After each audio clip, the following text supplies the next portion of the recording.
Thierry Landry pour l'Impers.com. Aujourd'hui, nous allons terminer la deuxième partie de cette session un L200 sur PS. Alors, je vous encourage à regarder la première partie qui avait été la vidéo précédente. On va probablement servir des informations qui ont été dites dans la première session pour justement nous adapter. Je cette deuxième partie, on a le choix, mes adversaires sont sur toutes les tables, donc c'est plutôt cool d'avoir vu la première partie. Alors, on va commencer tout de suite. Donc là, on a second barrel A7. On va expliquer un petit peu le raisonnement sur la première vidéo.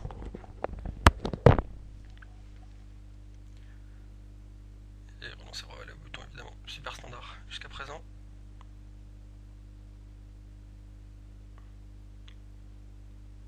Sur table numéro 2, j'ai relancé 9-5 suité au small blind contre le big blind. C'est un peu loose, mais on joue le joueur Redargo, c'est un joueur qui est aussi sur la table 1 qui prend énormément de temps dans chaque décision. Je n'ai pas vérifié s'il était en train de multitabler énormément de table, mais ça ne m'étonnerait pas.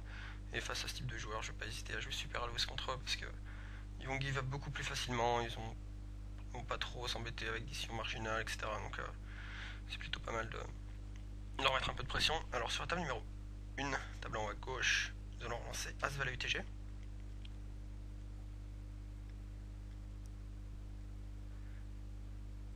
Sur la table numéro 3, donc si je me souviens bien, on va faire un c-bet et prendre le pot. Alors sur la table numéro 1, donc, on est heads up contre le bouton sur un board 3-4-5. Sur un As-Valet, on a 2 overcards, une gutshot. Et ici on va miser, donc on va c-bet, parce que c'est un board... en fait avec As-Valet on a énormément d'équité face à sa range, de manière générale, genre si la paire de 8, on a vraiment pas mal d'équité avec les 2 overs et la gutshot. Et aussi on va miser aussi pour value, c'est-à-dire que s'il a SI lui-même, il va probablement jamais folder au flop, enfin c'est sûr qu'il va jamais folder au flop SI. Et à moins qu'il ait As-Dame, enfin As-Roi, il aurait très certainement 3 bêtes pré-flop, donc à moins qu'il ait As-Dame, on a certainement le meilleur As. Et pour cette raison-là, donc on va c-bet, entre guillemets value bet, enfin bêter notre équité quoi qu'il en soit, donc ici on va c-bet ce board. Encore une fois, ça sera dans l'optique de barrer pas mal. Tout d'abord parce qu'on a pas mal d'équité, même en bêtant la turn, on a encore un peu d'équité au turn. Et encore une fois, donc il colle sur un KSI, donc on a des raisons de seconde barrel, pas mal de turn. Le problème c'est cette turn, le 7, c'est un peu la pire carte du paquet, qui maintenant, enfin, c'est une mauvaise carte pour plusieurs raisons. La première, c'est qu'on a très peu de 6 dans notre range UTG.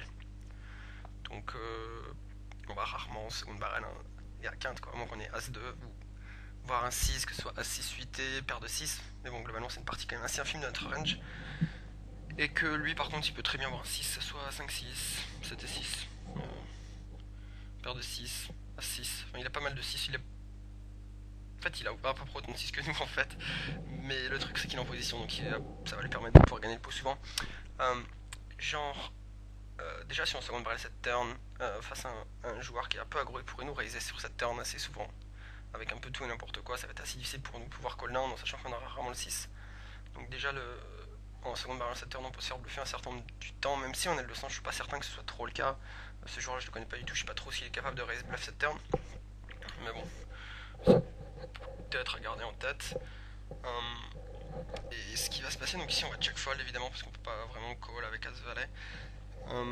Et ce qui peut être intéressant aussi, c'est que, en fait, vu qu'on a quasiment aucune range, enfin notre range de seconde barrel pour value sur cette turn est vraiment très très faible, que ce soit quelquefois un seconde barrel brelant, voire un 6 quand on a un, mais bon, on a quand même très peu de 6. Et par contre, c'est une excellente carte à bluffer pour notre adversaire. S'il a collé avec As-10 par exemple, il a vraiment un excellent spot pour bluffer. Donc ici, si jamais on a des 6, je sais pas si on a paire de 6 par exemple, ça peut être assez bien de check call la turn pour check raise the line la river en estimant qu'il va souvent bluffer cette turn et encore souvent bluffer la rivière. Donc ça c'est quelque chose à prendre en compte, étant donné qu'on a une range de seconde barrel, enfin on a quasiment pas de range de seconde barrel sur cette turn, et qu'on a plutôt une range de check fold, c'est pas mal aussi d'avoir justement une range de check call, entre guillemets trap, essayer de laisser bluffer l'adversaire. Donc ici si on a un paire de 6 à 6 par exemple, c'est plutôt pas mal de check call cette turn. Donc ici évidemment casual, on va simplement check fold, on peut pas faire grand chose d'autre. Mais ça c'est encore une fois quelque chose à garder en tête, je pense pas mal de check call ici, paire de 6, personne ne le fait, enfin genre très très peu de joueurs qui sont capables de check call paire de 6 sur cette turn. Et il y a le bouton là qui va bet As-10 au turn et qui va faire taper rivière en estimant qu'on n'a jamais de 6 et que lui peut très bien l'avoir. Et on va snapper son bluff assez bien. Donc ça c'est quelque chose assez cool à faire, coller ici le turn, check call la turn avec paire de 6 par exemple. Quelque chose qui peut vraiment s'avérer être intéressant, notamment face aux joueurs qui tout d'abord sont très agressifs, donc ils vont pas hésiter à bluffer dès qu'ils sentent un petit peu de faiblesse, qui vont value bet fin également, c'est à dire que s'il a brelan on peut estimer qu'il de barrel pour value. Donc voilà, tout ça combiné, je pense que c'est plutôt pas mal d'avoir une range de slow play dans certains spots. Et ce spot en particulier était plutôt pas mal justement.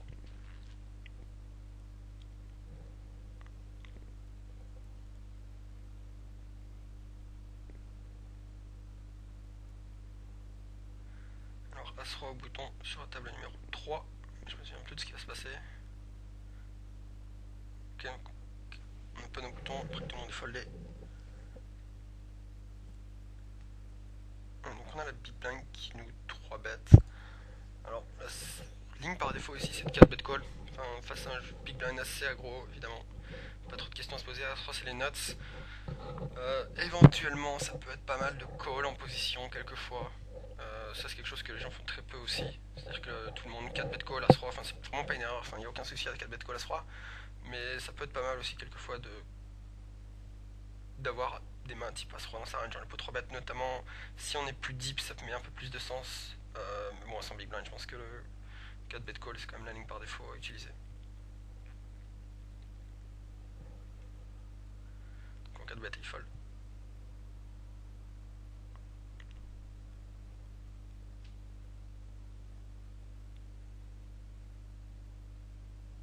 Ici j'ai foldé As-10 sur la table 3. J'ai hésité à 3 bêtes, l'open UTG, finalement j'ai fold. Alors j'avais une question dans la... Justement ça me permet d'y répondre. J'avais une question dans la vidéo précédente sur laquelle j'ai pas encore répondu, qui justement me posait la question de savoir est-ce que c'est bien de call Roi-Dame UTG plus 1 face à un open UTG. Et il disait que justement lui il a plutôt l'habitude de 3 bêtes ou de fold. Alors, plusieurs choses à dire. Tout d'abord 3 bêtes c'est plutôt pas mal. La première raison c'est qu'on a énormément de crédit sur les 3 bêtes UTG. Genre, les gens s'attendent, enfin la perception d'un range UTG fort, donc le fait de le 3 bêtes c'est qu'on a probablement une range plus forte que lui. Du moins c'est la perception que les gens ont de notre range. Donc on va rarement se faire playback, donc c'est plutôt cool. Avec Roi-Dame ce qui est bien aussi c'est qu'on a des bloqueurs sur paire de Roi, paire de Dame, As-Roi, As-Dame. Enfin notamment paire de Roi, paire de Dame fait qu'on est un Roi, une Dame, donc c'est plutôt pas mal. Aussi, ce qui est pas mal aussi, c'est qu'il va 4 bêtes tout le temps As-Roi, ou très souvent, enfin même systématiquement As-Roi. Donc quand on a un Roi au flop, on n'a pas trop de problème à être entre guillemets outkick ou qu'il est un meilleur kicker que nous, si on considère qu'il va 4 bêtes systématiquement As-Roi. Donc ça c'est les points en faveur du 3 bêtes. Le fold par contre je pense pas que je fold, je pense que je fold jamais dans ce type de spot. J'ai opté pour un call dans la première session, dans la première vidéo. La principale raison c'est que je suis plutôt confiant sur mon jeu post-flop. Et je pense que j'ai plutôt intérêt à jouer les compositions contre mes adversaires, même si c'est vrai que Roi-Dame face à une range UTG c'est pas forcément la meilleure main. Mais bon c'est pas pour autant que je stack off non plus systématiquement qu'il y a une Dame ou un Roi au flop. Je vais pouvoir bluffer certains coups, etc. Enfin, en fait, je suis pas trop d'accord avec les gens qui justement parlent de range dominé ou quoi. Enfin, le fait d'avoir la position, ça va nous permettre de gagner le coup très souvent quand on a tous les deux raté le flop. Et les fois où on a touché le flop, on va pas forcément non plus stack off, on pourra prendre de la value quand on est devant, on pourra folder quand on est derrière, etc. Donc c'est pas forcément un problème. C'est vrai que Roi-Dame c'est pas la meilleure main face à un open UTG, mais bon, c'est pas la pire non plus. Donc enfin le call ou le 3 bet, c'est les deux options qui me semblent les mieux. Le fold ça me paraît vraiment beaucoup trop tight par contre.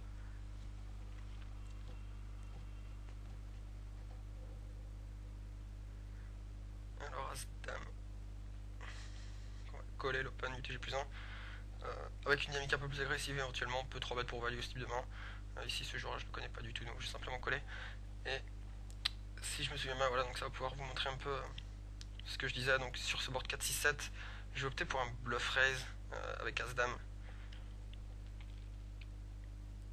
Alors ce qui est pas mal sur ce type de board, c'est que déjà les gens playback quasiment pas.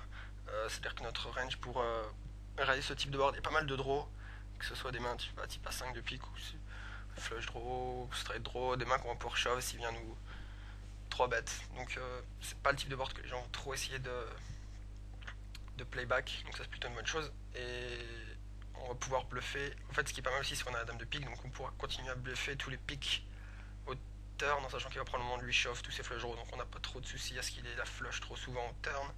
Et qu'on a évidemment aussi 2 overcards, donc s'il a un type paire de 10 par exemple, on a toujours environ 25% d'équité, donc c'est plutôt pas mal, c'est un bon spot pour pouvoir bluff raise, donc il va folder, ce qui est un excellent résultat.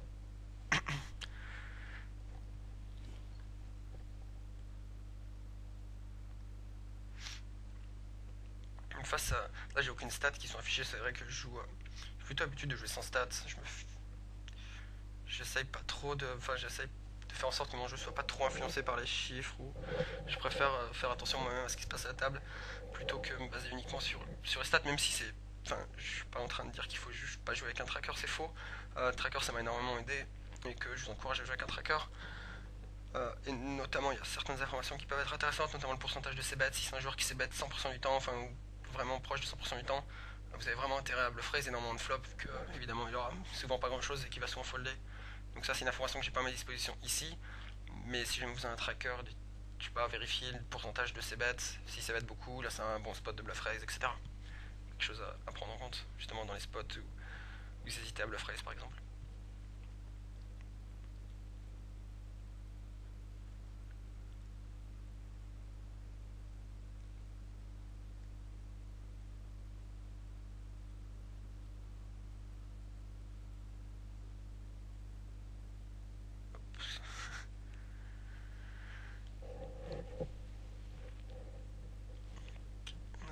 Pas énormément, la 5-2 on va certainement fold, 10 et 2.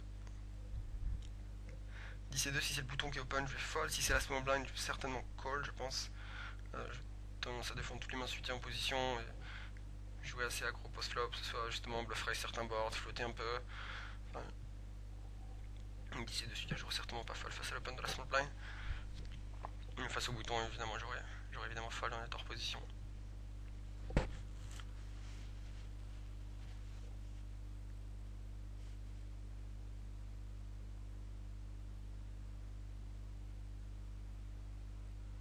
Set off, stop de 3 j'hésite à un 3 bet, finalement je fold.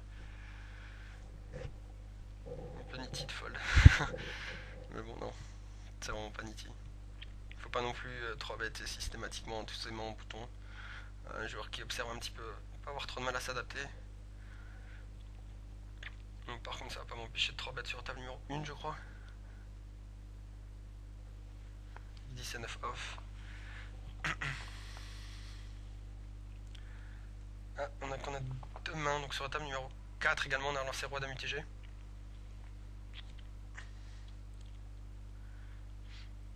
Et donc on se retrouve en heads up sur roi valet 8.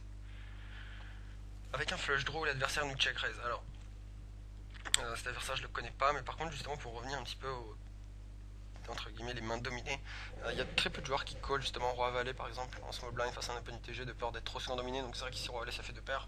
Mais c'est pas systématiquement dans les ranges adverses, étant donné qu'il y a pas mal de gens qui foldent ça pré-flop, donc c'est la première chose à prendre en compte. Sinon, roi 8, valet 8, je pense qu'il fold assez souvent pré-flop. On a Brelan 8, évidemment devant notre main, mais sur ce board aussi on a énormément de draws et de combos draws, des mains type 9 et 10 de trèfle, dame 10 de trèfle, as 10 de trèfle. Enfin, il y a énormément de mains qui sont des combos draws sur ce flop. Donc ici, l'idée c'est de coller, voir une turn un peu safe et réévaluer au turn. Stack off dès le flop, je pense que ce serait une grosse erreur. Les fois où il aura pour l'ennui, on sera complètement crush. Les fois où il aura un combo draw, on va flipper alors qu'on a une assez bonne idée de sa range. Donc je pense que c'est mieux de call ici. Je pense que le 3 bet partir à tapis c'est vraiment beaucoup trop light et c'est vraiment pas bon. On a la position, autant l'utiliser au maximum plutôt que gamble dès le flop, ça me paraît pas vraiment optimal. Dans la turn c'est l'as offsuit. Donc sur la table numéro 1 on a 3 bet 10 et 9 off face à l'open UTG plus 1. Ils nous ont été collés, nous retrouvons un zap sur valet 8 6 rainbow. Donc on est open ended et ici on va c'est bet.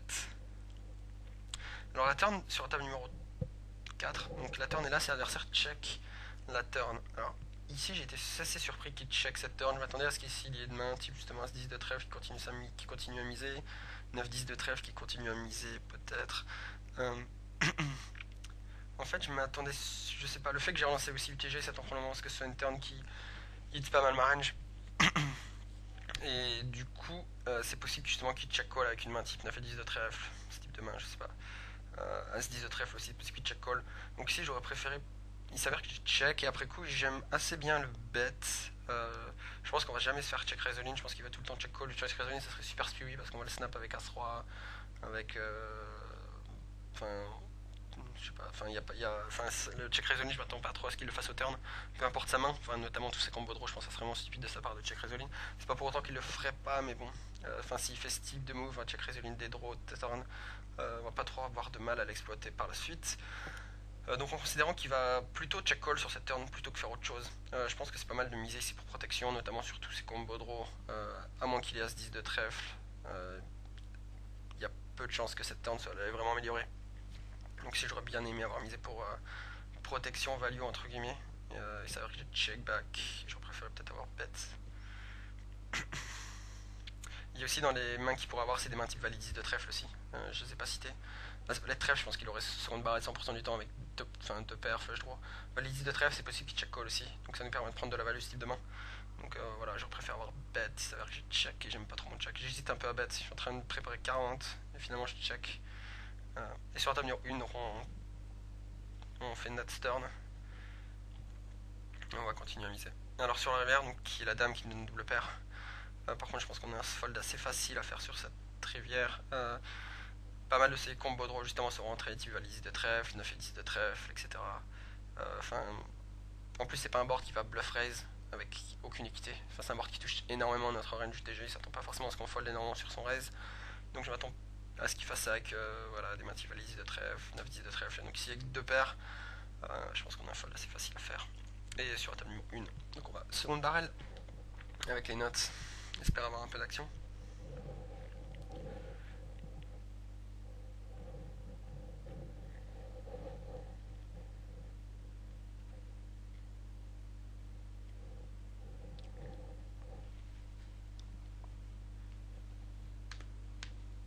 Il hésite énormément.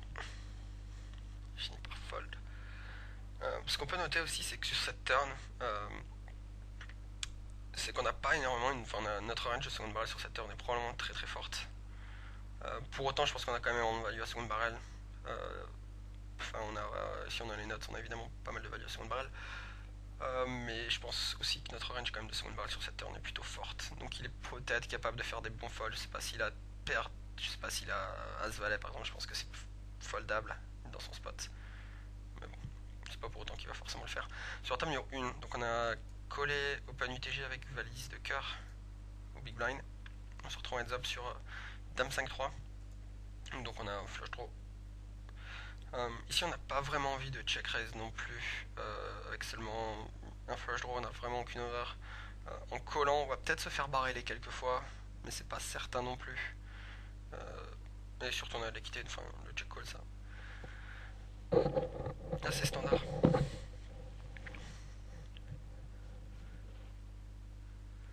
Alors la turn donc, qui est le valet, donc qui nous donne une paire, et encore une fois on n'a pas grand chose d'autre à faire si ce n'est check call. Donc on va vers la flush.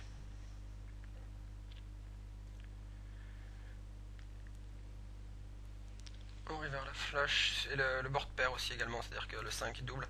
Arrière, donc l'adversaire mise 60 dans 84. Ici j'ai mis tout de suite le curseur sur all-in, préparé à shove la rivière. Finalement, je vais hésiter un petit peu, je crois. Je vais pas coller, enfin je vais pas raise ou call tout de suite. Je vais opter pour le call.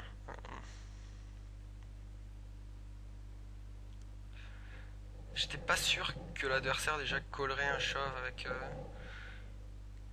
une overpair ou des mains type as dame, dame valet, les rois, les as. Je suis pas sûr qu'il colle avec ça.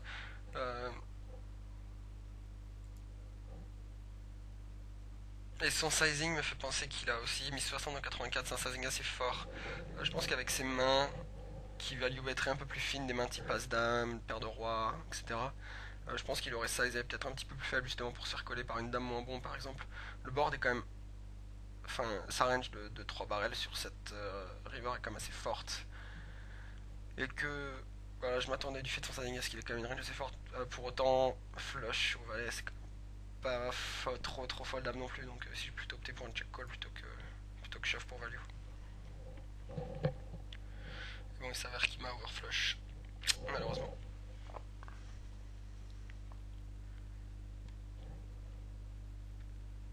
Si le board n'était pas pairé, par contre, j'aurais certainement shove la river. Mais le fait que le board soit pairé aussi, ça.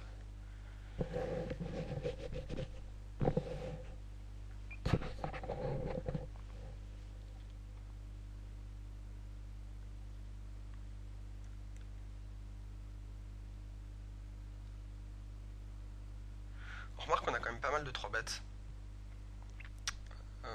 Et des 4 bêtes aussi sur table 2, on voit un 3 bêtes, un 4 bêtes. Quand même des parties qui sont assez agressives. Pré-flop notamment. C'est vrai que c'est assez marrant, c'est qu'il y a pas mal de joueurs qui sont extrêmement agressifs pré-flop. Par contre, post-flop, ils sont super nitty, ils sont assez weak même de manière générale. Ça, c'est assez fun justement, la différence qui peut exister entre le jeu pré-flop et le jeu post-flop. Et ça, il faut faire attention justement à pas se dire, bon, ce gars-là, il fait que de travailler systématiquement, donc quand il raise un flop, forcément, il a rien du tout. C'est pas du tout le cas, il y a beaucoup de joueurs qui sont assez monkey aggro pré-flop, mais par contre, post-flop sont vraiment assez nitty. Donc, il faut essayer de faire la part des choses et pas forcément assimiler une agressivité pré-flop qui va forcément exister post-flop, c'est pas du tout le cas.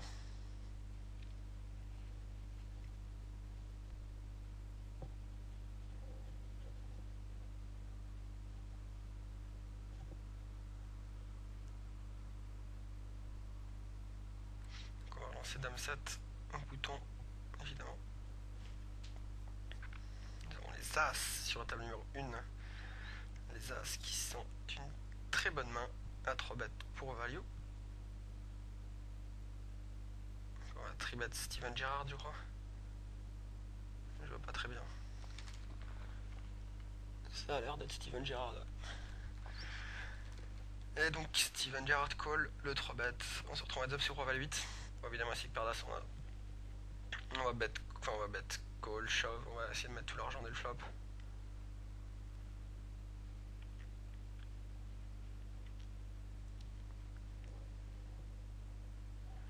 Et donc quand il nous reste,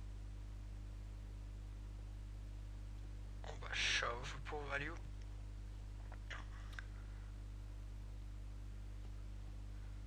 Et il s'avère qu'il va fold. Alors ça me surprend un peu qu'il attaque ce type de board en bluff en sachant que je le raise alors qu'il a quand même relancé en début de parole. Ça me surprend un peu qu'il choisisse ce type de board, justement un bluff raise. C'est pas... Enfin, je suis pas forcément fan de son bluff raise ici en l'occurrence.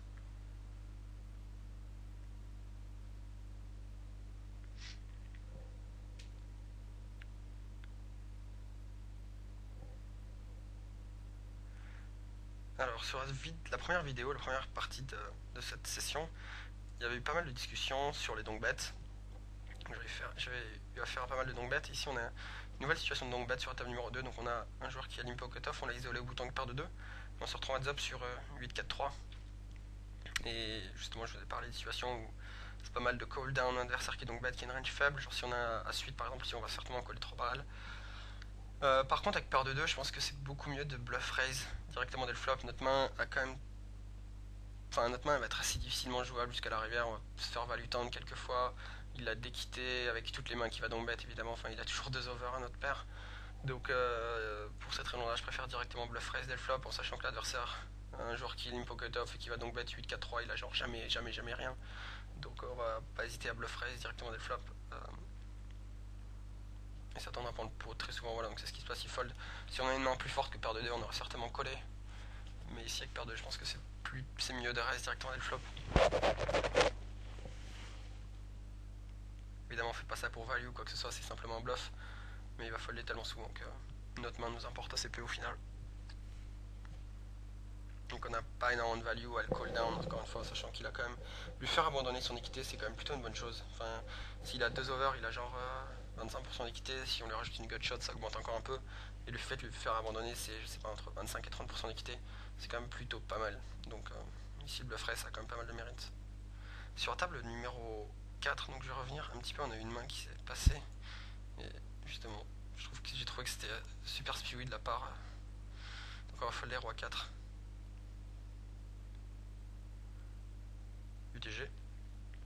On a un open UTG plus 1. Notre joueur UTG plus 2 ou au cutoff.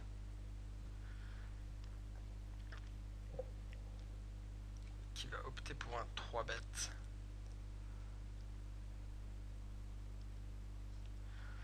Et à ce moment-là, donc la small blind va quant à elle opter pour un 4 bet. Il tank un peu. Sa poker face et 4 bet.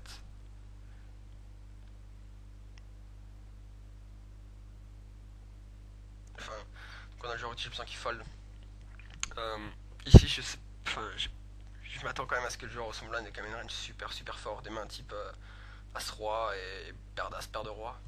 Donc ici il s'avère que le joueur utilise plus de Vache-Shove, As-Dame.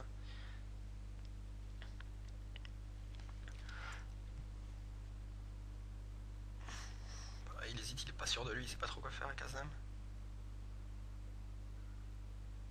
Il shove, il va sur snap. Quoique pas si snap que ça, si ça y est. Donc voilà. As-Dame, paire de Roi. Ouais, As-Dame ça me paraît vraiment beaucoup trop light de stack off pré-flop. Son équité face à la range d'un joueur 4 bet qui est pas complètement monkey, c'est quand même horrible avec As-Dame. On peut aussi parler de son 3 bet pré-flop, je pense pas que ce soit forcément un 3 bet automatique. Après je sais pas s'ils ont une dynamique spéciale, je suis pas habituellement sur ces parties, ça se trouve c'est des joueurs qui jouent énormément, qui ont une grosse dynamique pré-flop et que peut-être qu'ils s'attendent à ce qu'ils 4 bet light dans ce type de spot, mais bon ça me surprendrait quand même pas mal. Voilà, à moins qu'ils aient une dynamique vraiment spéciale dont je ne sois pas au courant, mais bon, ça me surprendrait. Son shove pré-flop est horrible avec As-Dame. Concernant le 3 bet directement, c'est pas forcément. Enfin, le truc à prendre en compte quand même quand on 3 bet As-Dame, c'est qu'il faut bien se rendre compte qu'il y a pas mal de. Il y a très peu de joueurs quand même. Enfin, les gens callent assez peu les 3 bets en étant hors position. Je vous parle évidemment de règles, enfin les fiches évidemment, avec n'importe quoi. Donc on a énormément de value à les ISO 3 bêtes avec une range large pour value. Enfin, As-Dame c'est pas une range large, mais d'une manière générale, genre si on a As-10 et qu'on a un fiche qui raise pas mal de le 3 bêtes en position, pour value il va coller avec des mains qu'on domine. Il y a énormément de raisons de 3 bêtes des mains type As-10 face à un fiche qui open. Par contre, face à un reg, c'est un peu moins vrai. La principale raison c'est qu'il va rarement call à une hors position, il va souvent opter pour un 4 bêtes ou un fold pré-flop. On perd un peu la value de notre main, en sachant que s'il a des mains inférieures à As-Dame, je sais pas, type As-10, il va certainement folder ou alors 4 bet pré-flop. Si on s'attend à ce qu'il 4 bet pré-flop, souvent on peut éventuellement servir de As-Dame pour 3 bet, 5 bet all-in, mais bon, ça augmente un peu la variance, c'est pas forcément nécessaire et c'est une main qui est quand même super bien post-flop. Donc je pense qu'on a quand même énormément de mérite à call, à garder dans sa range toutes les mains qu'on domine. Il va avoir évidemment Roi-Dame, Dame-Valet, Dame-10, tous les As suités, tous les As-10 off suités mieux, etc. Donc on va quand même se retrouver dans une situation où on va souvent le dominer post-flop en ayant la position. Donc on va se retrouver comme une situation super profitable sur le long terme.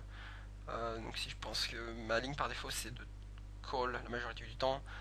Si vraiment on a une dynamique super aggro avec un joueur, je vais 3 bêtes pour value avec As-Dame pour soit partir à tapis pré-flop ou quoi que ce soit, mais bon, c'est quand même des situations qui sont assez rares. Il y a très peu d'adversaires contre lesquels je vais faire ça. Donc voilà, je voulais parler un petit peu de cette main. Bon, évidemment, bim la sauterne.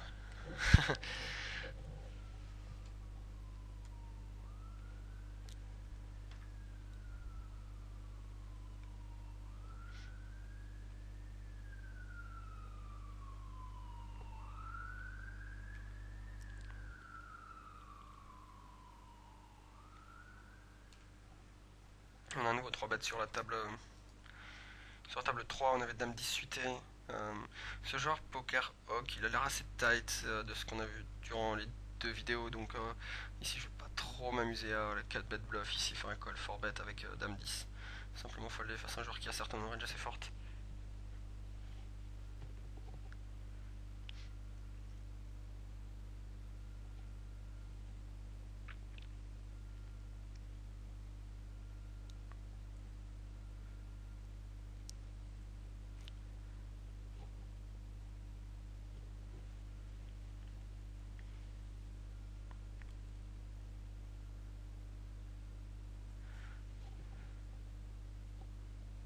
Sur la table numéro 2, donc on a relancé 8 et 6 suite et c'est battre le flop. Turn on peut pas faire grand chose si ce n'est check fold.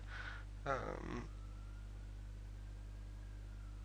enfin il n'y a pas grand chose à dire, c'est check fold assez standard je pense.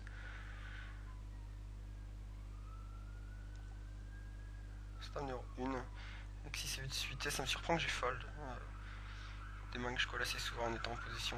Ça justement des open en début de parole. Ça me surprend un petit peu que j'ai fold, mais bon, pourquoi pas.